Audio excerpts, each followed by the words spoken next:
Maestro, escultor, arquitecto, transformador de la historia, del arte en el mundo y de Costa Rica. Estamos con Jorge Jiménez de Heredia y Giselle Zamora, 50 años juntos, 47 de casados. Muchas gracias por recibirnos aquí en la casa de ellos en San Pablo de Heredia.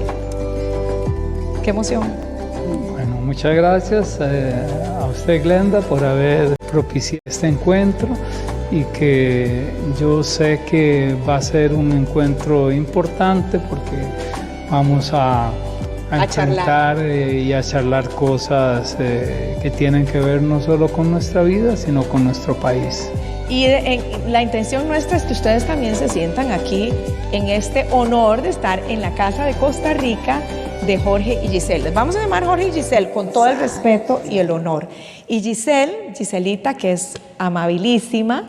El otro día estuvimos aquí cenando con mi esposo y nos hizo una comida deliciosa, pero deliciosa, italiana y con todo. Y gracias porque casi nunca saliste. No, yo creo que es la primera vez y la verdad es que les damos la bienvenida a nuestro pequeño refugio aquí en San Pablo. Nosotros tratamos de crear nuestros refugios en donde estamos, en donde dejar nuestra alma en ese lugar y nuestra energía. Aquí en San Pablo tenemos este pequeño refugio, tenemos otro refugio en Italia, y donde nos movamos ahí siempre tiene que estar nuestra alma. Y en Guanacaste. Sí, en Guanacaste tenemos también otro pequeño refugio. Refugio es taller incluido, porque sí, Jorge no puede estar ni un día sin trabajar. ¿Verdad? Sí, desde sí. niño.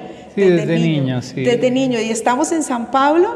¿A cuánto queda de acá la casa donde naciste y creciste? Como a 1,5 kilómetros más o menos de distancia. Yo nací enfrente de la estación del tren, en una pequeña casita de adobes, y en aquella época se nacía en la casa, no se nacía en el hospital. Yo nací ahí en el interior de la casa. Ahora la botaron hace algunos años para hacer un parqueo, pero todavía la pudimos documentar con Pierre Restany, un gran crítico de arte. Sí, me dolió porque al final era una casa pequeñita, pero ahí había muchos recuerdos en esta casa. Quedaba así enfrente propio de la estación del tren, donde decía Heredia, y a la par del mercado nuevo de Heredia, porque Heredia tiene 2 mercados. Estaba el mercado que construyeron después enfrente de la estación, donde yo jugué fútbol muchísimo tiempo y ponía las chapas de las botellas para que el tren pasara y las aplastara e hiciera formas diferentes, y poníamos clavos y todo lo de metal lo poníamos ahí. Cuando pasaba el tren hacía formas muy especiales, eso cuando tenía 4 o 5 años. Y es que la pasión, Giselle, de Jorge ha sido el trabajo que vemos en todas partes del mundo, en sus exposiciones, y esa admiración tan grande. Tenías una anécdota una vez que hiciste un rótulo, ¿verdad? No, es interesantísimo porque Jorge nunca ha dejado de trabajar, porque la vida del artista no se divide, o sea, es solamente una vida. No es que cuando llega la noche ya se acabó y dejé trabajo allá. No, el artista es completo. Siempre es artista, siempre vive en su mundo y no hace la distinción en otras cosas. Entonces, para él, sábado, domingo, Navidad, es igual. No existe absolutamente nada y no logra entender cómo las demás personas puedan decir, bueno, ya es hora. Conversemos. ¿No? Conversemos. Salgamos. Entonces, dice que no entiende qué es eso, porque le están diciendo que tiene que dejar el trabajo. Y entonces yo me recuerdo que, bueno, Jorge me lo dijo cuando éramos novios, y la primera salida que hicimos él me invitó, fue a ir al museo, entonces a ver las esferas, y entonces yo me recuerdo que yo veía estas esferas y lo veía y le decía, está loco, este está loco, ¿ah? Entonces, pero de ahí, es un reto, y nosotros las mujeres, vamos a ver qué es esto, este hombre tan interesante. Pero Jorge me lo dijo después de que empezó a salir ya un poquito más serio conmigo, entonces me lo dijo, bueno, de una vez me puso los puntitos sobre las íes y me dijo, bueno, sí, vamos a salir juntos, con su voz así tan calmada. pero debes de saber que para mí la cosa más importante es la escultura. Entonces, tú vas a estar en segundo lugar, en otras palabras, ¿verdad? Y yo me quedaba viéndolo diciendo, bueno, está bien, ¿verdad? No lograba entender eso que me estaba diciendo, le dije, sí, está bien. Y luego entendí que estaba hablando en serio, que era en serio la historia. ¿Y entonces? Entonces yo me recuerdo que nos fuimos para Italia de 21 años y con aquellos fríos, aquellos sacrificios increíbles, y Jorge era trabajo y tenía que ser así. Y me recuerdo que para él decía, mientras que los demás cantan, yo trabajo, mientras que los demás bailan, yo trabajo, mientras que los demás pasean, yo trabajo. Y esa era su vida, y lo hacía, y aguantaba fríos, y era una cosa impresionante, hasta que un día yo le dije, no, aquí hay que poner un poquito de orden, y si como no me escucha, entonces le llené toda la casa de... Ah, toda la casa. Toda la casa, le puse de todo lado, huelga. Y yo huelga de brazos caídos. Aquí es, o cambias, ya no. Entonces, como para llamar, para que él entendiera. ¿Y entendiste? No. No, ¿verdad? No. Pero vos has sido parte tan importante del éxito. ¿Cuál ha sido el rol de Giselle en todo tu proyecto? Ha sido la promotora de muchas de las ideas, además de la persona que ha apoyado y que ha estimulado a veces. Ahora ella reclama que yo trabajo mucho, pero me hace tantos proyectos que no puedo dejar de trabajar ni descansar por todos los proyectos que ella promueve. Ha tenido una importancia capital. Es decir, muchas cosas yo nunca las hubiera hecho si no hubiera sido por ella. Es decir, ella ha sido la figura que está a la par de los proyectos, es la que lo siente a nivel de intuición y después me comunica que ya hizo todo, que simplemente tengo que empezar a trabajar para realizar aquel proyecto. Ahí yo entro después en los proyectos a probar, a modificar ciertas cosas. Ella es sumamente intuitiva, es decir, logra con su inteligencia emocional entender qué es lo que hay que hacer y verlo antes. Es en eso una verdadera profeta, es decir, logra ver antes las cosas. Y lógicamente después me involucro en todos los grandes proyectos. Esto es independiente de la parte creativa. La parte creativa es una cosa que manejo yo, pero la parte de cómo esa creatividad se puede dar a conocer al mundo ha sido Giselle y ahora nuestro hijo que se integró en todos nuestros proyectos, Esteban. Son los dos los artífices de muchas, o la mayoría de todas las grandes exposiciones que hemos hecho en el mundo. La obra de la maternidad surge cuando ustedes se convierten en padres, ahí es donde se enfatiza más, ¿no? Sí, esa oportunidad. Lógicamente, cuando uno es padre, puede tocar con sus propias manos lo que es el proceso de la vida y uno como que regresa hacia atrás para entender un montón de cosas que tenía en su inconsciente, que tenía en su corazón. La vida está constituida de varios tiempos. Nosotros nos tenemos que transformar, transmutar. Por eso nacemos, crecemos y envejecemos. Y en esta escultura yo quise narrar desde el momento cero, cuando el óvulo entra en contacto con el espermatozoide y se crea el nacimiento de la vida. Una obra como esta, ¿cuánto tiempo te llevó? Requiere mucho tiempo, es decir, desde el momento en que uno hace los primeros dibujos a cuando lo realiza en arcilla y después busca el mármol, lo talla, lo monta, puede pasar 8 meses más o menos de trabajo. 8 meses. Yo soy uno que trabajo 10 horas diarias, no trabajo un ratito. ¿En varias obras a la vez? Sí, en varias obras a la vez. Normalmente yo trabajo varias obras a la vez, pero después hay que tallarlas, hay que coger el bloque, hay que acabar estas líneas que queden perfectas. La escultura no te da tiempo para angustiarte porque estás siempre trabajando, estás soñando y trabajando.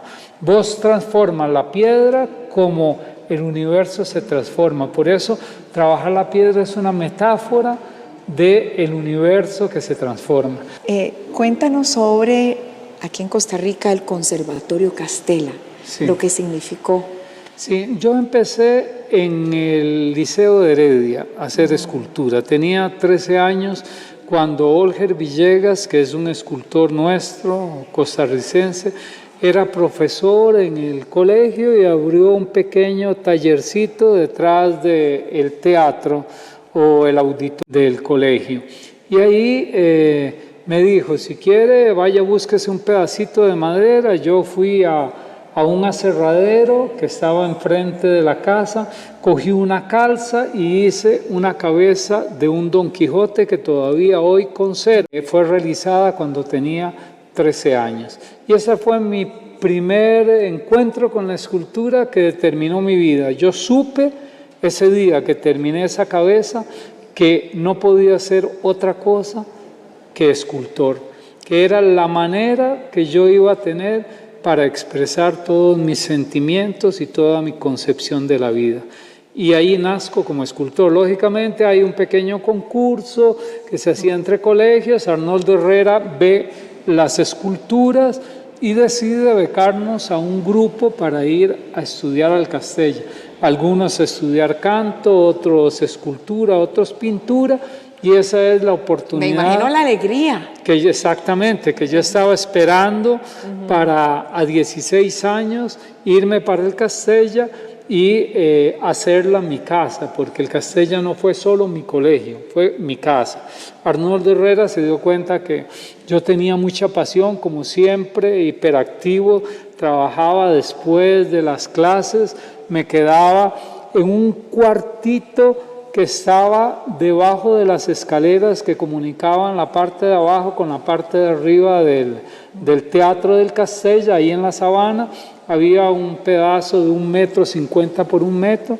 Yo ahí hago como mi tallercito y me quedo los sábados, los domingos. Arnoldo Herrera me da las llaves del colegio para que yo pueda trabajar los fines de semana. Hoy eso sería imposible, lo denuncio. Y además le pidió a las cocineras que me dejaran una olla de arroz y una olla de frijoles para que yo pudiera comer durante el día del sábado y del domingo. Entonces trabajé siempre y en el Castella. Fue mi gran oportunidad. Y bueno, parte de la pasión de ustedes y el amor más grande, me decían anteriormente, son los 2 nietitos de 11 años que están en Italia, pero que aman venir a Costa Rica, ¿verdad? Sí, ellos aman venir siempre a Costa Rica. Vienen desde que tenían 9 meses. Esteban, debes de saber que Esteban estudió en Italia, pero a los 16 años se vino para Costa Rica porque él quería hacer carrera diplomática y luego pues cambió de idea y estudió Relaciones Internacionales. Entonces él se graduó en la Universidad Nacional y de la Universidad Nacional él se fue a estudiar a Washington. Y entonces estuvo 2 años en Washington. Esteban ama Costa Rica. Esteban lo ama profundamente. No, y me hace gracia que los niños cuando vienen les encanta ir a Zapote, por ejemplo. Sí, a las corridas de toros. Las corridas de toros, yo no logro entender, aman los toros, las corridas y salen vestidos como que si ellos estuvieran ahí, ¿verdad? en el redondel. Y me recuerdo que estuvimos en Sardenal y vos sabes que está el Guanacaste y ponen ahí, aquí les damos y ponemos 5,000 colones en el centro del redondel. ¿Quién baila? Y juega. Y los gemelos, vamos nosotros. Y nosotros, ¿qué dice que dónde vos te? Entonces, claro, porque ellos ya se tiraban a pista. Bueno, sin duda es un proyecto y me encanta ver, me llamó la atención desde que conversé con ustedes de familia, ¿verdad? Pero aquí estamos también en el enfoque tan humano y estando en la casa de ustedes con esta energía tan especial. El esfuerzo que quizá muchos no sabíamos y ustedes algunos no lo saben, que ellos a sus 21 años tuvieron que hacer ese esfuerzo tan grande para poder alcanzar el éxito y de muchos años. Por ejemplo, a mí me llamó la atención lo que ustedes me contaban el otro día, en esos fríos de invierno, vivir 10 años, es que no fueron ni 1, ni 2, ni 5, 10 años sin calefacción. Cuando ven ustedes para atrás, ¿Cómo ven esa etapa de la vida de tanto esfuerzo? ¿Hubo momentos en que se querían rendir? Sí, no, yo creo que nunca quisimos rendirnos, pero fueron momentos duros, momentos en los cuales no sabíamos si el futuro nos iba a abrir las puertas para nuestros sueños. Una cosa sí teníamos muy clara, que no podíamos abandonar nuestros ideales y sabíamos que el esfuerzo que nosotros estábamos haciendo en ese momento era la vía más corta para alcanzar nuestros objetivos. Porque si uno se rinde, los objetivos se alejan, porque es esa tenacidad y ese sufrimiento que uno tiene que pasar. Yo digo que para crear la magia uno necesita pasar por 3 etapas. Una es la etapa de creer en lo que está haciendo. Otra etapa es la de sufrir para poder realizar ese sueño. Y la tercera etapa es la de no dejar nunca de soñar. Es decir, que esa fe que inició no se apague, que ese esfuerzo no baje y que la fe sea lo que lo mantiene a uno, la fe en lo cual uno cree.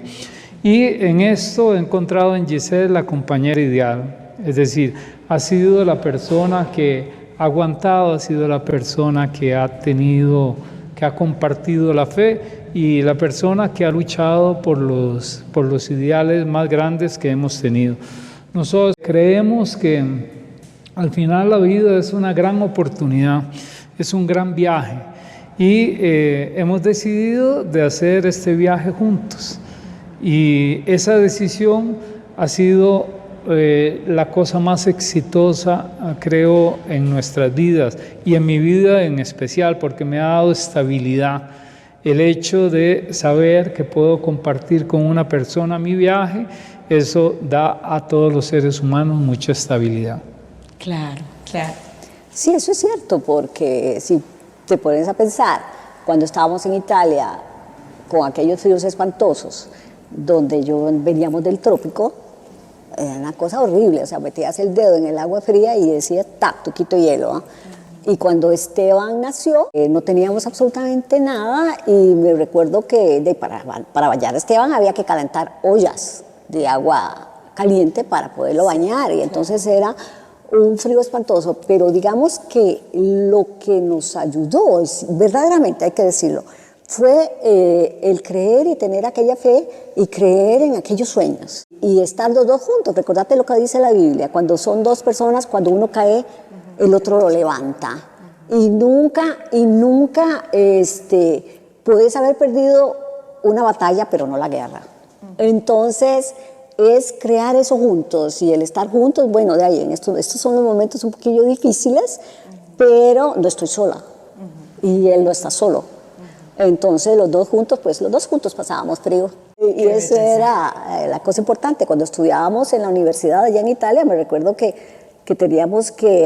hacía tanto frío, que yo sacaba nada más la nariz y los dos dedos para pasar el libro, para estudiar, o me iba al carro, porque ahí al menos había efecto invernadero y ahí estaba más caliente que la casa. Claro, claro. Y Jorge también. Y Jorge cuando tenía que, yo me recuerdo que cuando Jorge se levantaba y tenía que ir a trabajar afuera, es que vos sabés, es bajo cero aquella cosa, y Jorge tenía que ponerse a pulir sus esculturas, porque en esa época él hacía todo, el agua tenía hielo, y le tenía que quitar el hielo. Y no es que podías usar guantes. No, porque estábamos Imposible. afuera y hay que pulir el mármol, entonces hay que mojarlo, solo que cuando uno lo mojaba se convertía en hielo y había que terminar las esculturas, había que hacer lo que había que hacer, es decir, a cualquier costo. Yo digo que nosotros actuábamos como millonarios sin tener dinero, decíamos no importa lo que cueste, yo lo quiero. Y así fue como luchamos los primeros años, pero después empezó a vislumbrar la luz. 10 años después. No solo 10 años después, ya se vio la luz completamente, más se vislumbró desde el inicio, logramos vender algunas obras, vendíamos una, y yo le decía a Giselle, vea, tú debes de tener fe. Debemos de invertir 80% en realizar nuevas esculturas y un 20% solo para vivir. No podemos coger un 50% para el trabajo y un 50% para nosotros. Enorme sacrificio. Aguante un poco más y verás que los resultados van a llegar. Y así fue. Es decir, tuvo fe y al final los resultados empezaron a llegar poco a poco y la vida empezó a cambiar. Sí. Y la lucha sigue, ¿no? La lucha sigue porque a pesar de eso tienen, siempre me estaban contando pendientes de todo lo que implica el éxito también. La lucha es diferente. En aquella época la lucha era por sobrevivir en un lugar tan maravilloso como es Italia, con todo el arte, donde Jorge no era conocido, donde tenía que empezar a hacer sus propias esculturas, que no tenía dinero para comprar el mármol. Y yo me recuerdo que Jorge, íbamos a las canteras y Jorge cogía los pedacitos de mármol que habían que botaban, estaban en las calles, y Jorge los cogía y era eso lo que él trabajaba, con esos pedacitos. No teníamos plata para pagar la autopista, y entonces me recuerdo que nosotros dos entonces teníamos que ir a donde una pequeña galería que ya estábamos empezando a trabajar y nos íbamos por las calles secundarias, digamos, y decíamos, algún día vamos a pagar para poder entrar a la autopista. Porque no teníamos la plata para pagar la autopista. Para la vía rápida. Para la vía rápida. Pero era lindo. Ahora yo le digo, Jorge, ¿por qué no pasamos de nuevo por aquellos lugares? Se saborea. Porque te queda aquella sensación de que qué lindo aquella lucha, claro. Aquella cosa que estás haciendo en aquel momento, aquella sensación que no se pierde. Aunque digas, qué lindo allá, la autopista, no tengo los 20 colones, digamos, para pagarla, pero pasábamos por otro lado que se llamaba Masa Rosa, donde están todas las cultivaciones de melocotón. Entonces se descubren. Si nos llevábamos a Esteban chiquitito, que toda la vida ha ido con nosotros a todos lados, pero ahora cuando nosotros pasamos, digo, qué linda sensación aquella, de ir a aquellos dos pollitos, ¿no? Los pollitos. Aquellos dos jovencitos. Pero yo le agradezco a Dios que hicimos todo en la vida, pasamos desde los momentos más difíciles hasta los momentos mejor, en donde esculturas se han vendido en subastas a precios altísimos. Y yo digo que podemos entender a los que tienen y a los que no tienen. Podemos entender a quien está luchando y a quien no ha logrado todavía alcanzar sus sueños. Es decir, podemos entenderlo, no digo todo, pero casi todo, porque el espectro es muy amplio.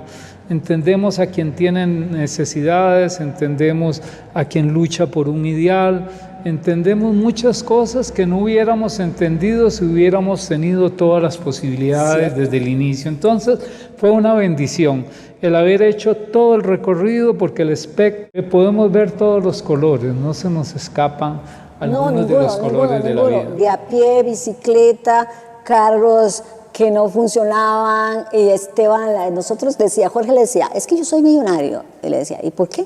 Porque cambio carro todos los años. ¿Qué no servía? Claro. Entonces Esteban se quedaba viendo como que no entendía. Como la vida es bella, ¿verdad? Me está engañando, le decía, me está engañando, pero no decía nada. ¿Qué mensaje más especial para todas las generaciones? Y no sé, se me sale el corazón el escucharlos, y al igual que la oportunidad que tuvimos de hacer la caminata en el Festival de la Luz y ver justamente ese amor y esa cercanía tuya con la gente. Pero hay un momento en ese recorrido que me dejó realmente perpleja, y fue cuando íbamos pasando por la catedral y dijiste, ahí está uno de mis hijos, y estaba esa gran escultura que hiciste de San Juan Pablo II. Chicos, vean, esto es muy significativo. Vamos aquí pasando por uno, como dice Jorge Jiménez de Heredia, quien está conmigo, uno de sus hijos, una de sus esculturas. ¿Qué sentís de verla aquí? Jorge, ¿cómo te sentís de verla aquí? Es siempre una sensación muy bella encontrar un hijo por el mundo. Y Juan Pablo II y esa escultura significa mucho para mí. Primero porque él me ayudó muchísimo como persona para que se realizara la escultura en el Vaticano, y después porque tuvimos una amistad muy bella. San Juan Pablo II. Bueno, que Dios bendiga este desfile. Aquí vamos pasando, qué increíble frente a la catedral. Y qué emoción. Significa mucho porque Juan Pablo II fue importantísimo en mi vida. Yo tuve un acercamiento a él gracias a 2 o 3 circunstancias que se dieron. Una fue unas entregas de unas esculturas que le dieron a él y ya él conocía mi nombre, y otro fue un premio que él inventó. Juan Pablo II era un actor, era un artista, no era solo un papa. Y él dijo que los artistas deberíamos de tener, y cuando hablo de artistas es danza, teatro, pintura, escultura, cualquier manifestación del espíritu humano, que teníamos que tener un artista, un santo de los artistas. Y entonces él inventó que Fray Angélico, el famoso pintor del Renacimiento, debería de ser el santo de los artistas. Entonces él era un beato, todavía no era santo, y Juan Pablo II lo hace santo, y después inventan un premio, que es el premio Fray Angélico, que lo dan enfrente donde está la tumba de Fray Angélico. Y en 1900 Giselle mueve unas personas que conocía y nos pidieron material, entonces recolecta fotografías, libros y los manda al Vaticano. Y por alguna razón del mundo deciden que a mí me van a dar el premio Fray Angélico, que lo escogen un artista en el mundo que no sea religioso, pero que tenga espiritualidad en su obra. Entonces, en una ceremonia extraordinaria en Santa María in Minerva, que es una iglesia que se encuentra a la par del Panteón Romano, ahí está enterrado Fray Angélico, y además hay una escultura, un Cristo hecho por Miguel Ángel Buonarroti. Y hacen una ceremonia en donde me entregan este premio, y digamos que la relación con el Vaticano se empieza a ser más estrecha y abre las puertas para que el acercamiento del jubileo del 2000, estábamos en 1900, cuando para el jubileo del 2000 deciden tomar un proyecto muy antiguo de 1700, donde decía que en los nichos que existían en la basílica había que colocar santos fundadores de órdenes religiosas, y San Marcelino Champagnat había sido santo también, hecho santo por Juan Pablo II, y Juan Pablo II decide que debo ser yo quien tiene que hacer esa escultura. Y había un nicho que había construido Miguel Ángel entre el 1544 y el 1564, que tenía casi 500 años de estar vacío, y por primera vez en la historia deciden de colocar una escultura no hecha por Miguel Ángel en un nicho realizado por Miguel Ángel, y ese es el nicho que me otorga Juan Pablo II para realizar el proyecto. En esa escultura maravillosa, maravillosa. Bueno, es tanto, pero quisiera pasar rápidamente a conversar y explicar, porque el otro día que estábamos hablando siempre tu inspiración desde niño, ¿verdad? Las esferas. Pero eso tiene que ver con la historia de Costa Rica y tu visión y el enfoque y lo que has estudiado también. Giselle ha estudiado sobre esto, y yo quisiera que le explicaras, Jorge, a las nuevas generaciones, cómo es tu justificación desde el punto de vista precolombino de la idiosincrasia, porque esto también lo estamos lanzando para otros países, pero ahora estamos hablando específicamente de Costa Rica, de la manera de ser del tico, del que nosotros seamos, por ejemplo, pacíficos. Vos tenés una explicación desde la óptica de la esfera, ¿verdad?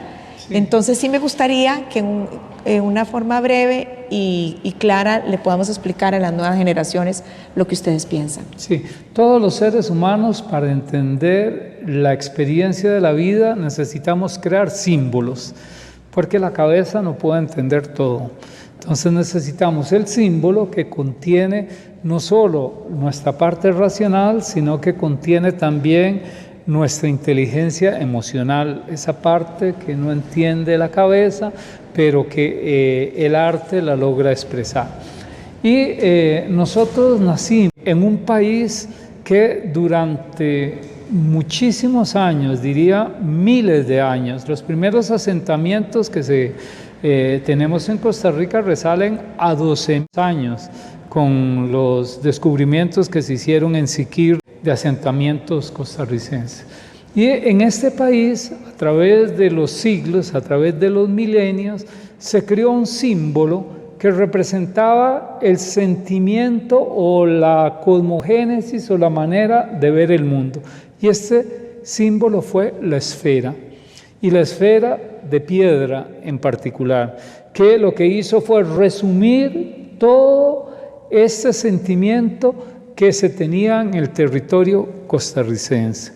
Otros países se identificaron con la pirámide, como Guatemala, como México, como en jerarquías, Perú, ¿verdad? Más jerarquías. Porque la pirámide representa jerarquías, mientras que la esfera representa integración de contrarios.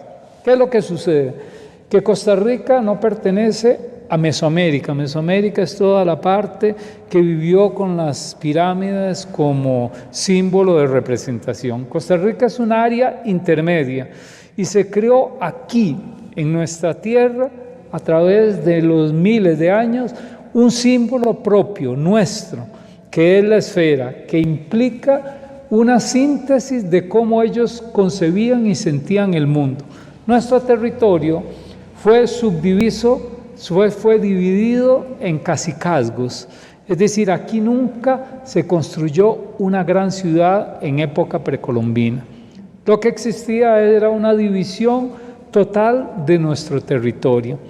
Eso implicó que se creó una plataforma sociocultural y política completamente diferente a Mesoamérica o al área andina. Entonces nosotros pertenecemos, y esto desgraciadamente no lo sabemos ni siquiera los costarricenses, a un área que lo pongamos intermedia. Nosotros somos un área intermedia que no tiene que ver ni con Mesoamérica ni con la cultura andina, somos nosotros. Lógicamente hay otros países que pertenecen a esta misma área, como es Panamá, Colombia y parte de Ecuador. Y teníamos un idioma que era completamente diferente. Aquí se habló el Chibcha Chocó, ese fue el idioma que se habló durante miles de años, que son dialectos que después se convierten en idiomas, el Cabec, el Bribri, el Ború, y todos los idiomas que se hablaron en la meseta central fueron dialectos del Chibcha. Tuvimos un idioma nuestro. Tuvimos una identidad nuestra, tuvimos un símbolo nuestro que fue la esfera. Se construyeron los metates más maravillosos del mundo en piedra, forjados en piedra, que no existen en ninguna otra parte del mundo. Estas esferas nos identificaron como pueblo y desgraciadamente todo eso se fue sepultando en el olvido. Entonces, los costarricenses, cuando yo era pequeño, me contaron que este era un país de paso, que aquí no hubo indígenas, que aquí no hubo una visión del mundo propia, y eso nos despojó de nuestra identidad cultural, porque un mexicano se siente orgulloso de ser mexicano y le cuenta al mundo que es mexicano. A nosotros nos quitaron esa parte porque hubo una visión equivocada de lo que era la complejidad del costarricense. Los primeros costarricenses son los que vivieron aquí durante más de 4, 5, 6, 7 mil años en esta tierra, en estos espacios que están aquí a 50 metros se encontraron vestigios de algunos de los cacicazgos. Aquí mismo, debajo de esta casa, deben estar enterrados nuestros ancestros, nuestros huetares que nos dejaron un legado espiritual. Entonces, ¿cuál fue uno de los planteamientos culturales nuestros? Es que nosotros tenemos una identidad cultural muy específica. Muy importante. Es decir, sabemos cuando uno sale, y esto le pasó a usted y como le pasó a todos los costarricenses que hemos salido, sabemos de ser diferentes, pero no nos explicaron por qué. Entonces hay una respuesta muy clara. Que es de reflexión para todos. Para todos. El costarricense tiene una historia profunda, muy larga, una historia de miles de años, que creó una plataforma horizontal en nuestro país, y por eso la esfera implica horizontalidad, implica integración de contrarios, y esa esfera representó esa visión del mundo que inconscientemente llevó a los primeros costarricenses a crear un símbolo que los representara. Por eso tenemos que apropiarnos de la esfera, para poder apropiarnos de nuestra identidad. Y muchas gracias por esta explicación y este aporte máximo que recientemente fue encontrada, ¿no? Una pequeña esfera. Una esfera. Esta especie de espermatozoide es la vida que en ese tiempo y en ese espacio se va generando hasta crear una forma que empieza a tener la estructura de la figura humana. Y aquí aparece la mujer ya dentro de ese elemento cuadrado que tiene una esfera, porque la esfera es la representación del encuentro del ser, la unión de nuestros contrarios. Nosotros somos luz y sombra, somos guerra y paz, somos bien y mal. No es que el bien está aquí y el mal está allá, todo está aquí dentro de nosotros. Yo quisiera también aprovechar que estamos conversando con Giselle y bueno, esto no es para menos lo que acabas de decir, para ponernos a todos a reflexionar y valorar. Y trabajar. Y trabajar, ¿verdad? ¿Cómo ha sido tu visión respecto a esto también? No, mira, yo creo profundamente en lo que dice Jorge, y yo creo que esta es muy importante para que nosotros podamos trabajar juntos. Es que yo creo que Jorge tiene la primera fans, soy yo. Yo soy su primera fans. Creo profundamente en su sueño, que es mi sueño como costarricense. Entonces, al ser mi sueño como costarricense, porque yo crecí en el campo, crecí en Tilarán, crecí cerca de las personas que llegaban a Tilarán, eran los malecu, que venían ahí de Guatuso. Entonces, para mí, esto que él dice y todo es parte de mi historia. Y yo creo profundamente en eso porque nosotros somos producto de esa Costa Rica de paz, esa Costa Rica que nos hizo sentirnos orgullosos cuando salimos y que nunca tuvimos miedo, porque nosotros... Y que siguen promoviendo. Y que siguen de una manera... Exacto, entonces, si como nosotros somos producto de eso, debemos de regresar eso a Costa Rica. ¿Hay algo que ustedes quisieran compartirnos, quizá que no han revelado, que no han podido revelar nunca, dar esa oportunidad que ustedes quisieran contar de sus vidas, de sus trayectorias?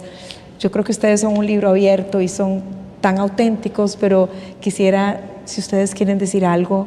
Yo creo que Giselle como historiadora y yo como artista hicimos una investigación, creo, bastante seria sobre lo que somos nosotros. Lo que hemos dicho ahora no lo decimos para los demás, lo descubrimos para nosotros mismos. Queríamos saber quiénes somos, porque uno de los destinos de los seres humanos es saber quién es uno, saber de dónde viene, cuáles son sus raíces. Y tuvimos que estudiar cómo se produjo la conquista también en este país, porque la plataforma sobre la cual se montaron los conquistadores fue diferente a la plataforma sobre la cual se montaron en los otros lugares. Entonces, hubo una conquista muy especial aquí en Costa Rica y hubo una colonia muy especial, que es nuestra colonia, que es nuestra historia más reciente. Entonces nosotros somos la suma de muchas historias, la historia profunda, la historia de conquista, la historia de colonia y nuestra historia contemporánea. Y los dos nos sentimos comprometidos como una gran misión en nuestra vida de poder comunicar que esta historia la tenemos que conocer, la verdadera historia, no la historia que construyeron los liberales, nuestra verdadera historia, porque solo conociendo el pasado podemos proyectarnos hacia el futuro. Es decir, si no entendemos cuál fue la estructura sociopolítica, cultural y simbólica que gobernó durante mucho tiempo, no podremos saber cómo tenemos que proyectarnos hacia el futuro. Entonces es una responsabilidad mutua, es un compromiso, es una vocación que nosotros tenemos. No es solo hacer esculturas, no es hacer objetos, es llevar un proyecto cultural hacia el país, un proyecto grande, un proyecto que nos obliga, un proyecto que nos puede aclarar cuál es nuestro destino en el vértigo de la comunicación global. Es decir, tenemos que entrar en esta sociedad moderna, pero ¿cómo vamos a entrar? Si no sabemos de dónde venimos, vamos a ser como una hoja que el viento se la lleva. Si sabemos de dónde venimos, podemos articularnos con pies de plomo para poder dar los pasos hacia el futuro. Y eso lo tenemos muy claro nosotros, lo tenemos muy claro como proyecto de vida. Tiene prioridad sobre todas las cosas, prioridad sobre el dinero, porque gracias a Dios ya no es más un problema, lo fue al inicio, ahora ya eso no existe. Nuestro problema existencial es otro, cómo poder comunicar y cómo poder ayudar, si fuese posible, a los demás a sentirse mejor en este viaje de la vida, conociendo cuáles son sus raíces y cuál tiene que ser su futuro. Digamos que estos son los elementos primordiales que nosotros necesitamos comunicar. Y esta es una oportunidad para poderlo llevar a las nuevas generaciones. Yo siempre he dicho, los costarricenses deberíamos de tener en las escuelas una esferita, que sea de estereofón, que sea de madera, que sea de piedra, no importa. Vamos a promoverlo. Para explicarle a los niños en educación cívica, que yo no sé ni siquiera si todavía la dan, que nosotros somos esféricos, no somos piramidales, que a esta esfera representa nuestra visión del mundo, que es una herencia preciosa. Y que tiene que ver con el diálogo, el entendimiento, integración, la incorporación. Es el único concepto de identidad cultural que tiene como objetivo la incorporación y no la segregación, porque la esfera implica incorporar, implica unir contrarios, implica horizontalidad, implica todo lo que nos llevó a tomar las grandes decisiones como quitar el ejército. El ejército aquí no se quitó por casualidad, se quitó porque ya en el inconsciente colectivo del costarricense existía una visión horizontal que no soportaba las jerarquías ni la imposición militar. Ya eso estaba en nuestros genes, en nuestro ADN, porque somos costarricenses.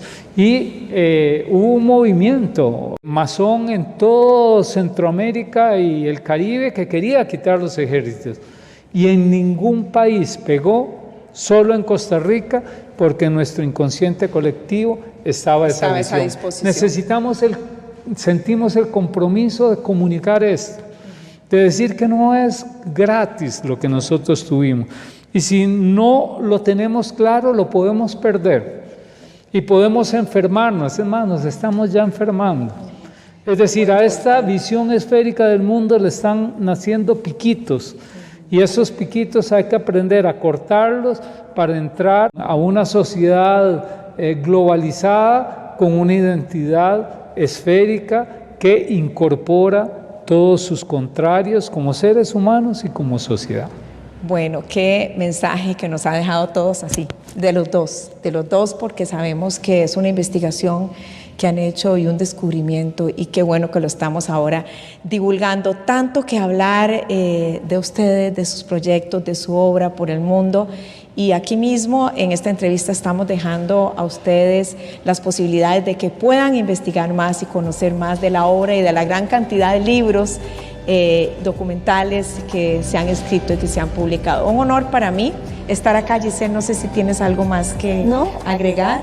No, porque lo que ha dicho Jorge es exactamente, yo repetí lo mismo. Y es felicidades también compromiso. por lo que ustedes hacen, nuestro agradecimiento como costarricense y como ciudadana del mundo, porque esto es algo a nivel mundial. A los dos, un trabajo muy grande. Muchísimas gracias. Gracias a ustedes.